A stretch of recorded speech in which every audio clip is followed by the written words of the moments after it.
বেশ কয়েকদিন ধরে বাংলাদেশের নতুন বোলিং কোচ নিয়োগ দেওয়া নিয়ে আলোচনা চলছে ক্রিকেট অঙ্গনে।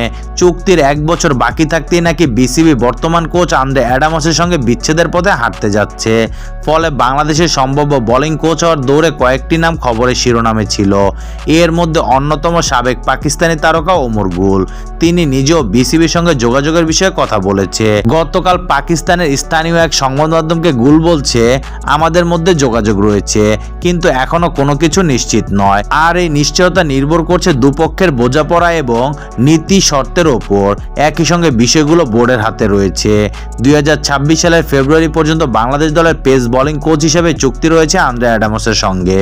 তবে তার পারফরমেন্সে সন্তুষ্ট না হওয়ায় সেই চুক্তি শেষ হওয়া পর্যন্ত অপেক্ষা করার সম্ভাবনা কম বিসিবির। সে কারণে জিম্বাবুর বিপক্ষে বাংলাদেশের আসন্ন 2 টেস্ট সিরিজ শেষে অ্যাডামসের অধ্যায় শেষ হতে যাচ্ছে বলে ক্রিকবাজকে জানিয়েছে বিসিবির এক মুখপাত্র। সে কারণে তারা উপযুক্ত বিকল্প খুঁজছে।